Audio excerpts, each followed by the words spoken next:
Hello students, ચાલો આજે આપણે જોવાના છે સહકારી મંડળી.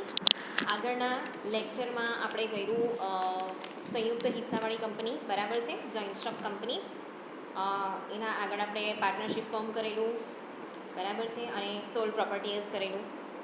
હવે આજે આપણે ચોથું જોઈશું સહકારી મંડળી. હવે જે ચારે ચાર છે ને બહુ ઇમ્પોર્ટન્ટ છે, એક્ઝામમાં પૂછાઈ શકે એવું છે, બરાબર છે. ને એવું નહીં વિચારતા કે તમારી એક્ઝામ હવે આ સેમેસ્ટરમાં થશે નહીં, તમારી એક્ઝામ થશે જ ડિસેમ્બર જાન્યુઆરીમાં. ઓકે, તો ચાલો આપણે કરીએ. હવે સહકારી મંડળી, સહકાર, બરાબર છે, સહકાર આપવો, એકબીજાને સહકાર આપવો, એક જૂથ ઊભું કરવું, એને કહેવાશે સહકારી મંડળી, બરાબર છે. સહકારી અને સહકાર એ જે વસ્તુ છે એના પરથી તમને થોડો ખ્યાલ આવી જ ગયો હશે કે અહીંયા કેવા પ્રકારની વ્યવસ્થા હશે, બરાબર છે. હવે આ વ્યવસ્થાની કેમ જરૂર પડી? તો કેવું છે કે જે મોટા મોટા બિઝનેસ ઊભા કરે છે, મોટી મોટી કંપની ફેક્ટરી ઊભી કરે છે, તો એ બધાને છે ને મૂડીપતિઓ કહેવાય. એ લોકો પાસે બહુ પૈસા છે, બરાબર. એ લોકોને ત્યાં કારીગરો, મજૂરો કામ કરે છે, બરાબર છે, કસ્ટમર પ્રોડક્ટ ખરીદે છે, રાઈટ. તો આ બધા વ્યક્તિઓનું જ્યારે શોષણ થવા માંડ્યું ને, બરાબર છે, તો ત્યારે આ જે સહકારી મંડળીઓ છે એને ઊભી કરવામાં આવી કે જેથી કરીને શું થાય. મેં તમને આગળ શીખવાડેલું કે જે મોટી મોટી કંપનીઓ છે એમાં આપણે શેર ખરીદીએ છીએ, બરાબર છે, અને એ ત્યાંથી જે પણ નફો આવે એ પ્રમાણે ડિવિડન્ડ જે છે સંચાલક મંડળ ડિસાઇડ કરે છે કે કેટલું આપવું છે, બરાબર છે. તો એવી રીતે કસ્ટમરનું પણ અહીંયા શોષણ થતું હતું, બરાબર છે. તો આ બધી વસ્તુ જે છે એને રોકવા માટે જે નાણાકીય કંપની દ્વારા જે રોકાણકારો છે, કંપનીની અંદર જે રોકાણ કરતા હોય એ લોકોનું શોષણ અટકાવવા માટે જે એક સંગઠિત જૂથ પ્રયત્ન કર્યો એને કહેવાશે સહકારી મંડળી, બરાબર છે. એટલે જે સહકાર જે વસ્તુ છે ને, બરાબર છે, કે સહકારી મંડળી એ એક સોશિયલ સિસ્ટમની અંદર એક ફાઇનાન્શિયલ પ્રોસેસ છે, આર્થિક પ્રક્રિયા છે, બરાબર છે. તો જે આર્થિક રીતે નબળા લોકો છે, બરાબર છે, એ વ્યક્તિગત રીતે તો જે પોતાનું આર્થિક હિત છે, બરાબર છે, એ જાળવી શકતા નથી. બહુ વધુ એ લોકો બેંકની અંદર શું કરી શકે, પોતાનું અકાઉન્ટ ખોલાવી શકે. એના માટે બી 1000 કે 1500 રૂપિયાનું અકાઉન્ટ આપણે ખોલાવી શકીએ, બરાબર છે. એમાં બી એને ઇન્ટરેસ્ટ ક્યારે મળે કે જ્યારે પૈસા વધારે હોય. ઓકે, તો અહીંયા કેવું છે કે આ સહકારી મંડળી દ્વારા એ લોકો બધા ભેગા થઈને એક પ્રકારનું જે જૂથ ઊભું કરે છે, બરાબર છે, અને એના લીધે એ લોકોની જે તાકાત છે, બરાબર છે, એ જૂથની જે તાકાત છે એ વધી જાય છે, બરાબર છે. તો આ થયું સહકારી ખ્યાલનો વિકાસ, બરાબર છે. અને એની જે પ્રક્રિયા છે એની પ્રક્રિયામાંથી જે આર્થિક પ્રવૃત્તિ માટે જે સોસાયટીની રચના કરવામાં આવી એ થયું સહકારી મંડળી, બરાબર છે. તો જે મોટી મોટી કંપનીના જે મૂડીપતિઓ છે, બરાબર, એ લોકોના તરફથી શું છે કે જે રોકાણકારો છે એ લોકોનું શોષણ થવા માંડ્યું. તો આવા જે શોષિત વર્ગના જે સામૂહિક પ્રયત્નો છે, બરાબર છે, કે પોતાના આર્થિક જતન માટે એક સહકારી સંગઠન એ લોકોએ સ્થાપ્યું, જે થયું સહકારી મંડળી, બરાબર છે. એનો મૂળભૂત ખ્યાલ શું છે કે જે પણ ધંધાકીય પ્રવૃત્તિ થાય છે, જેવી રીતે પેલી બાજુ થાય છે, બરાબર છે, એના કરતાં બહુ વ્યવસ્થિત સિસ્ટમની સાથે અહીંયા એક ધંધાકીય પ્રવૃત્તિ થાય છે, બરાબર. એક ધંધાકીય પ્રવૃત્તિમાં એ લોકો ફાળો આપે છે અને આવી જે પ્રવૃત્તિ છે એમાંથી પ્રાપ્ત થતી જે મૂલ્ય વૃદ્ધિ છે કે જે નફો છે એનો યોગ્ય હિસ્સો કોને વેચવામાં આવે છે? જે સહકારી મંડળીની અંદર જે મેમ્બર્સ છે, બરાબર છે, જે ધિરાણકાર છે એ લોકોને મળે છે, બરાબર છે. તો જે હિસ્સો મળે છે એ હિસ્સો એક સરખો મળે છે, બરાબર છે, અને કોઈને અન્યાય નહીં થાય એ પ્રકારની અહીંયા વ્યવસ્થા કરવામાં આવેલી છે. જે સહકારી મંડળી છે, બરાબર છે, એ એક પ્રકારની ધંધાકીય સંયોજનનો એક પ્રકાર છે, બરાબર છે. તો સહકારી મંડળીને ધંધાકીય સંયોજનના એક પ્રકાર તરીકે મૂલવતી વખતે એની સ્થાપના કેમ કરવામાં આવી છે, બરાબર, એના ઉદ્દેશો શું છે, એના માલિકી, એનું સંચાલન, એના જે લાભ છે, લાભનું જે વિતરણ છે એ કઈ રીતે કરવું, એ બધી બાબતોને અહીંયા ધ્યાનમાં રાખવામાં આવે છે. તો જ્યારે પણ કોઈ સહકારી મંડળીની જે કોઈ ધંધાકીય યોજના છે, બરાબર છે, તો એ જે મંડળી છે એની સ્થાપના આપણે કેમ કરીએ છીએ, એના ગોલ્સ શું છે, એની માલિકી કોને આપવામાં આવશે, બરાબર છે. અહીંયા એક માલિક નથી, અહીંયા છે ને મેમ્બર્સ હોય, બરાબર છે. એ મેમ્બર્સ છે ને ચેન્જ પણ થાય. ઓકે, એનું સંચાલન કોણ કરશે, એના લાભો કયા કયા છે, કેવી કેવી અહીંયા રૂલ્સ અને રેગ્યુલેશન્સ કે કેવી નીતિ રાખવાની છે, એ બધી વસ્તુ અહીંયા ધ્યાનમાં રાખવામાં આવે છે.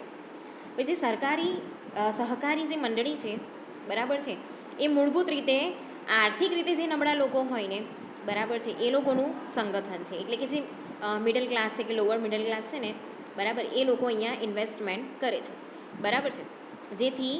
જેની સ્થાપના એક કોર્પોરેટ સ્વરૂપે કરવામાં આવે છે, કોર્પોરેટ સ્વરૂપે એની સ્થાપના કરવામાં આવે છે, બરાબર છે. જેની અંદર કેવું છે કે અલગ અલગ સમાજના અલગ અલગ એરિયામાં રહેતા લોકો અહીંયા હોય છે, કોઈ એક જ પરિવાર નથી હોતું, બરાબર છે. તો આની અંદર કેવું છે કે એક જ કુટુંબની ન હોય તેવી ઓછામાં ઓછી 10 વ્યક્તિઓ એકત્રિત થઈને સહકારી મંડળીની સ્થાપના કરી શકે છે. તો ઓછામાં ઓછા અહીંયા 10 વ્યક્તિ જે છે એ સહકારી મંડળીની સ્થાપના કરી શકે છે, પણ એક જ ફેમિલીથી હોવા જોઈએ નહીં. એટલે જ મેં કીધું કે અલગ અલગ એરિયાના હોય, અલગ અલગ ધર્મના, અલગ અલગ કાસ્ટના, ગમે તે વ્યક્તિ અહીંયા આવીને સ્થાપના કરી શકે છે, બરાબર. એમાં અહીંયા ફાઇનાન્શિયલ સ્ટેટસ પણ નથી જોવાતું કે આ તો રીચ છે, આ બહુ ગરીબ છે, બરાબર છે. એવી રીતે અહીંયા મેમ્બરશિપ આપવામાં આવે છે. તો સહકારી મંડળીની સ્થાપના સામાન્ય રીતે જિલ્લા કક્ષાએ સહકારી મંડળીના રજિસ્ટ્રાર સમક્ષ કરવામાં આવે છે. તો એનું છે ને રજિસ્ટ્રેશન પણ કરાવવું પડે છે, બરાબર છે. એની નોંધણી કરવી બી ફરજિયાત છે, બરાબર. જ્યારે આપણે કોઈ સહકારી મંડળી ખોલીએ ને તો એની નોંધણી કરાવવી બહુ જરૂરી છે. ખાસ કરીને જે ગામ વિસ્તાર છે, બરાબર છે, એવા વિસ્તારોમાં આ સહકારી મંડળીઓ ખાસ જોવા મળે છે. આપણે ત્યાં મરોલીમાં સહકારી મંડળી છે, બરાબર છે. મરોલી બજાર સહકારી મંડળી જે છે ને, એક નાનું શોપિંગ સેન્ટર જેવું છે, એ સહકારી મંડળી છે, બરાબર છે.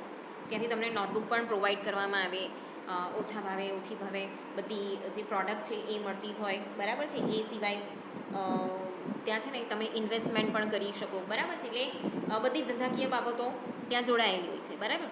તો અહીંયા રજિસ્ટ્રેશન કરાવવું એ બહુ જરૂરી છે, લાઇસન્સ લેવું જરૂરી છે, બરાબર છે.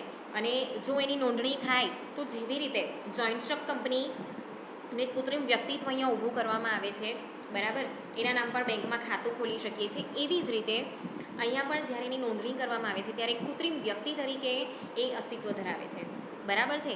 એના નામે આપણે બેંકમાં અકાઉન્ટ પણ ખોલી શકીએ છીએ.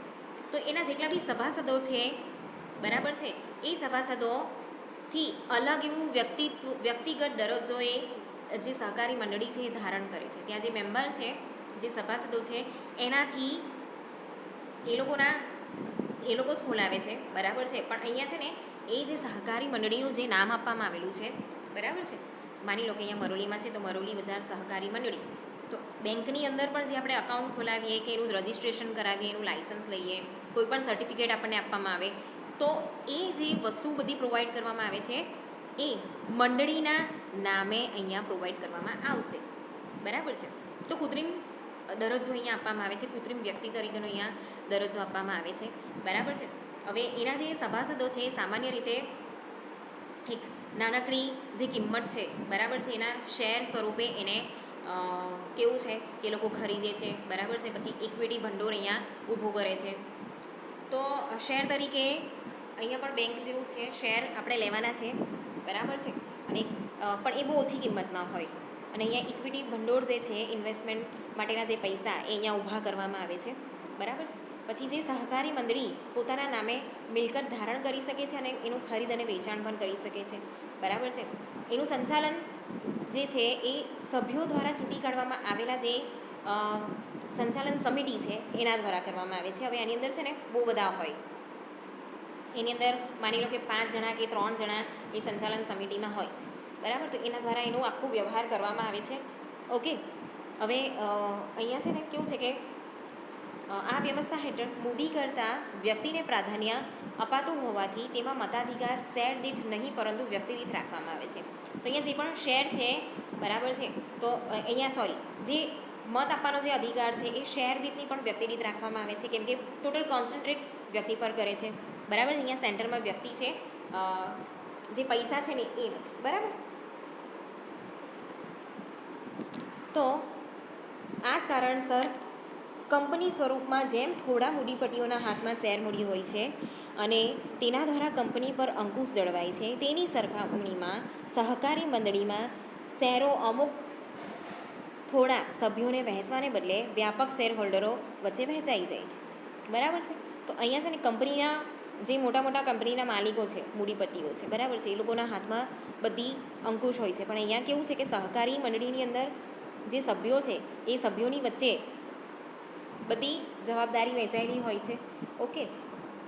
હવે આ જે સહકારી મંડળી છે એ મંડળીના સભ્યોની જવાબદારી શેરની દાર્શનિક કિંમત એટલે કે જે ફેસ વેલ્યુ છે, બરાબર છે, ત્યાં સુધી મર્યાદિત રાખવામાં આવે છે અને સહકારી મંડળીઓના શેરનું કંપનીના શેરોની જેમ ગૌણ બજાર એટલે કે સેકન્ડરી માર્કેટ એવા શેર બજારમાં ખરીદ વેચાણ થતું હોય છે.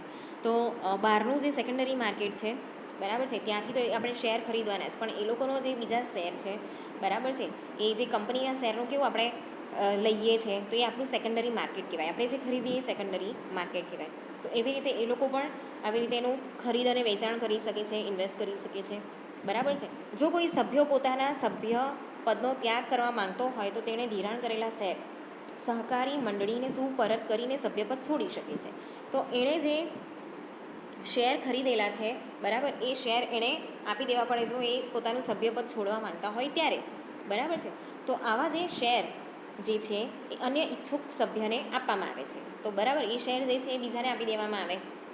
તો સહકારી મંડળીના સંચાલનમાં નફા કરતા સભ્યોને સહાયરૂપ થવાનો પ્રયત્ન થતો હોય વધુ નફાખોરી કરવામાં આવતી નથી. તો હવે અહીંયા છે ને કેવું છે કે સભ્યોને વધારે અહીંયા સહાય કરવાની હોય છે, તો જે પ્રોફિટ છે અહીંયા ઓછું થતું હોય, બરાબર છે, તો અહીંયા જે પણ નફો થાય છે ડિવિડન્ડ સ્વરૂપે એની વહેંચણી જે કરવામાં આવે છે પણ એની પર બી કેટલીક મર્યાદા મૂકવામાં આવે છે, બરાબર છે, કેટલીક લિમિટેશન્સ હોય છે. તો જે કંપની સ્વરૂપમાં બનતું નથી, આવું છે ને કંપનીમાં નથી થતું, બરાબર. તો અહીંયા કંપની કરતાં થોડોક ઓછો વ્યવહાર છે, બરાબર. પહેલાંમાં પૈસાને વધારે મહત્ત્વ આપવામાં આવે છે જ્યારે અહીંયા વ્યક્તિને. ઓકે. કેમ કે વ્યક્તિને સહાય કરવા માટે આ ખોલવામાં આવેલું છે. હવે અહીંયા એક એક્ઝામ્પલ છે કે જેમ કે સહકારી મંડળી ઇક્વિટી શેર મૂડી પર વધુમાં વધુ 12 કે 15% વધારે ડિવિડન્ડ ચૂકવી શકતી નથી. સહકારી મંડળીના અનેક પ્રકારો છે, જેમ કે ઉત્પાદકોની સહકારી મંડળી, માર્કેટિંગ મંડળી, ગ્રાહક મંડળી, સરાફી મંડળી. હવે મંડળીના અલગ અલગ પ્રકાર બી છે, બરાબર છે. લોકો વધારે 15% સુધી જે છે એ ડિવિડન્ડ ચૂકવી શકે. ઓકે. તો જે બંધારણીય જોગવાઈઓ પ્રમાણે સહકાર વિષયનો સંયુક્ત યાદીમાં સમાવેશ કરવામાં આવે છે. એટલે કે આ વિષય ઉપર કેન્દ્ર સરકાર તેમજ રાજ્ય સરકારો કાયદા ઘડી શકે છે. ભારતમાં ભારત સરકારનો સહકારી મંડળી ધારો 1912 અમલમાં છે. તેની સાથે ગુજરાત રાજ્યનો ગુજરાત સહકારી મંડળી ધારો 1961માં અમલમાં આવેલો. બરાબર. હવે આપણે એની મંડળની વ્યાખ્યા જોઈશું. સહકારી મંડળી કોને કહેવાય? તો સહકારી મંડળી એ તેના સભ્યોના અર્ધ સામાન્ય આર્થિક હિતોના ઉત્કર્ષ માટે રચાતું મરજિયાત મંડળ છે. તે સહકારી મંડળીના ધારા હેઠળ નોંધાયેલા એક કોર્પોરેટ સંસ્થા છે અને જે તેના સભ્યોથી અલગ એવું સ્વતંત્ર ધારાકીય વ્યક્તિત્વ ધરાવે છે. મેં તમને એ કીધું એ પ્રમાણે કે કૃત્રિમ વ્યક્તિત્વ ધરાવે છે. એ કોર્પોરેટ સંસ્થા છે જેની નોંધણી કરવામાં આવે છે. એની અંદર જેટલા બી સભ્યો છે એના આર્થિક હિતો માટે અહીંયા એક મંડળ રચવામાં આવે છે, બરાબર છે, જેની અંદર કોઈ ફરજિયાતપણું રાખવામાં નથી આવતું કે તારે રહેવાનું છે, બરાબર. તો આ પ્રકારની જે વ્યવસ્થા છે આપણે સહકારી મંડળી કહીશું. હવે એના લક્ષણો જોઈએ કે સહકારી મંડળી કોને કહીશું. તો સહકારી મંડળી એ સભાસદોનું મરજિયાત મંડળ છે, બરાબર છે. એક વોલન્ટરી એસોસિએશન છે. અહીંયા કોઈ ફરજિયાત રીતે આપણે અહીંયા રહેવાનું નથી, બરાબર છે. એટલે તેમાં કોઈ પણ વ્યક્તિ સભ્ય થતાં રોકી શકાય નહીં. અહીંયા કોઈ પણ વ્યક્તિને આપણે સભ્ય બનાવી શકીએ છીએ, બરાબર. જેને સભ્ય બનવું હોય અહીંયા સભ્ય બની શકે છે. ઓકે. તો સભ્ય થયેલી જે વ્યક્તિ છે એ સર્વાનું માટે બરતરફ પણ કરી શકાય છે. એને આપણે કાઢી બી શકીએ છીએ અને આપણે એને આપણી મરજી પ્રમાણે છોડી બી શકીએ છીએ. હવે સહકારી મંડળીની અંદર 10 વ્યક્તિઓ એકત્રિત થઈને એને સ્થાપી શકે છે, પણ કોઈ પણ એક ફેમિલીમાં નું હોવું જોઈએ નહીં, બરાબર. એક જ ફેમિલીના લોકો એને સ્થાપી શકે નહીં. તો અહીંયા છે ને વધુમાં વધુ સભ્યોની જે મર્યાદા છે એ અમર્યાદિત છે, બરાબર છે, કે આપણે અહીંયા મેક્સિમમ લોકો રાખી શકીએ છીએ. પછી સહકારી મંડળી એ શેર મૂડીની જે વહેંચણી છે, બરાબર છે, એની સંચાલન સમિતિ દ્વારા જે કોઈ વ્યક્તિ સભ્ય થવા ઈચ્છતા હોય તે આપણે અહીંયા સભ્ય બની શકીએ છીએ. સભ્ય ઈચ્છે ત્યારે શેર મંડળીને સુપરત કરી શકે છે અને સભ્યપદ છોડી શકે છે, એ આપણે ઓલરેડી જોઈ ગયા, બરાબર છે. પછી જે સહકારી મંડળી છે એ કોર્પોરેટ સંસ્થા છે, એનું રજિસ્ટ્રેશન કરાવવું પડે, એનું લાઇસન્સ લેવું પડે અને કૃત્રિમ વ્યક્તિત્વ એનું આપણે ઊભું કરી શકીએ છીએ. અહીંયા એ જે કૃત્રિમ વ્યક્તિત્વ છે એના હેઠળ એ કોઈ પણ મિલકતનું ખરીદ વેચાણ કરી શકે છે અને ટ્રાન્સફર કરી શકે છે, બરાબર છે. એના નામથી માની લો કે કોઈ પક્ષકાર છે, બરાબર, અહીંયા એની સંસ્થા સાથે નથી ફાવતું તો એના પર એ કેસ પણ ઠોકી શકે છે સંસ્થાના નામથી. અને જે સંસ્થા છે એટલે મતલબ જે સહકારી મંડળી છે એ બીજા પર બી કેસ કરી શકે છે, બરાબર. જે સહકારી મંડળીનો જે વ્યવહાર છે એ શાહી ઢબે ચાલે છે, ઓકે. અહીંયા ડેમોક્રેટિક રીતે અહીંયા બધું સંચાલન કરવામાં આવે છે અને જે સંચાલન કરતી જે સમિતિ છે, બરાબર છે, એ સભ્યોની પસંદગી તરીકે જે સભાસદો છે, બરાબર છે, એ લોકો જે સંચાલન મંડળીના લોકો છે, સંચાલન સમિતિના લોકો છે એને પસંદ કરે છે. અહીંયા કેવું છે કે મતદાન જેવું પરિસ્થિતિ ઊભી થાય છે, ઓકે. પછી સહકારી મંડળીનો ઉદ્દેશ્ય મહત્તમ નફાનો નહીં પણ સભાસદોને ઉત્કૃષ્ટ, સસ્તી અને વાજબી સેવા પૂરી પાડવાનો છે.